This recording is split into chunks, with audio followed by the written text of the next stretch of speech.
I get this sense, because we were driving down Paul here. He's our editor extraordinaire. We call him El Chapo. And Paul had this, he's like, man, it's crazy how Tony Hawk has been so famous, such an icon for so long, but it's just always seemed that he's been just very level-headed, always had his head screwed on. At no point does it ever seem like he went off the rails, like fame got to him, or any crazy stuff like that. And I think that that's a really accurate thing to point out. And I think that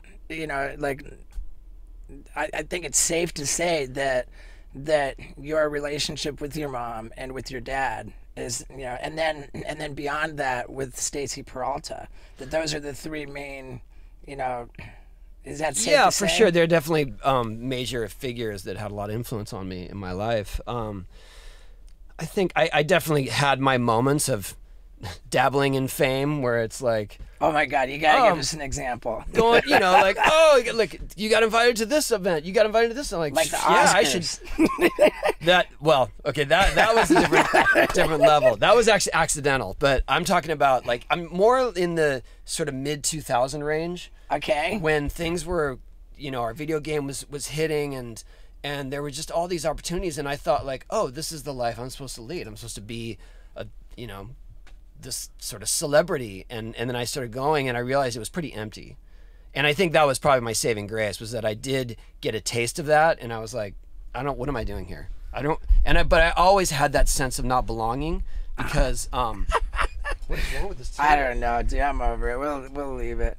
Here, I'll just pull this off. There we go. Yeah. So I always had this sense of not belonging, and that came from being a skater, and that came from being a skater in the era of skating not being cool. Oh, dude, I was right in it, man. So, but it's still even so. Fast forward all that stuff, to literally 2 days ago, I was at the Oscars, still just feeling so out of place. Like, what am I doing here? I didn't watch it, but my girl, she came home from her girls' party to watch the Oscars, which they do every year, and she was like, "Dude, Tony Hawk was there." And I was like, at first I was jealous because I've never, but I remember you posting about the documentary about the story. It made sense to me, and they won that. They won, yeah.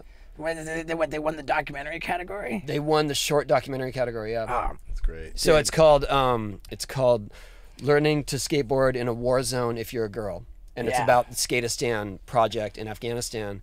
And how that came to be was this. Obviously, they worked on the documentary for a few years, and then they contacted me because I'm a board member, and they said, "Hey, we want to have a screening in LA. We're trying to raise awareness. Maybe submit it for Oscar." And this is only about 6 months ago. So I went, tried to do my best to get people there, raise awareness, and did a little speech before it because I had visited the Skateistan projects, and then next thing you know, they're nominated. And then they said, and I remember, this is how this all happened. Ollie from Skateistan, who started the project, he's like, "We got a nomination." And then I just wrote back to him like, "Cool, see you at the Oscars," as a joke. Right. Right? And then he's like, "Yeah, I'm trying to get a ticket." And then about a week later, he's like, "I got my ticket, I'll see you there." I'm like, "Oliver, I don't have a ticket to Oscars." Have you ever been to one before? No. Me Not either. at all. Did you get an Oscar? No. So what happened was, then I said, "Oliver, I don't have a ticket. I was just kidding." He's like, "Oh, I'll try to get you a ticket." So then he goes back, and about a week later, and this is like a week before it's even happening, and he says, "I got you a ticket." I was like, "That's crazy. Are you serious right now?" But then I said, "Well, what about, can my wife go?" And he's like, "I could barely get you a ticket. That's not possible." Then 2 days before the Oscars, I got a call from the Academy, and they said, "Hey, would you and your wife like to sit in the orchestra section?" Now, I don't know anything Yes. about the Oscars, but I assume that's a dope section to be in. Yeah. I'm like Keanu's right here, right, Josh Gad, all the cast from 1917. Over here is Parasite, next to us. That's crazy. Laura Dern, Who else? Keanu's just rad, huh? He's pretty rad, yeah. Everybody likes him, I think. So, but then, one of those so guys. afterwards, then I get the truth. And what happened was, 2 of the main producers of Parasite got stuck in China because of the coronavirus. And I got their tickets. That's great. I mean, dude, I love how much humility Tony has, because it's like, if you look at it from the perspective of like the Oscars, and here you've got this documentary about skateboarding. Like, what an opportunity to have Tony Hawk sit there and be affiliated with that film. You know, but I would feel weird if I had really no relation to it. That would be awkward for me. Right. Because then it would just be like, oh, it'd be more for show and more to try to like draw attention to myself. But I did have a hand in getting it there, so I felt good about that. Sure. But it was. I mean, are you kidding me? A documentary about skateboarding? Yeah, that's crazy. Yeah. Is in the Oscars? I still haven't seen it, man. I'm guessing really it's pretty good. Yeah.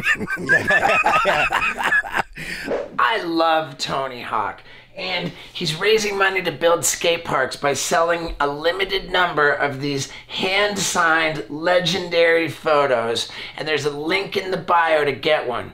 So help Tony Hawk build skate parks, okay? Buy a hand-signed frickin' print. Yeah, dude. Yeah, dude.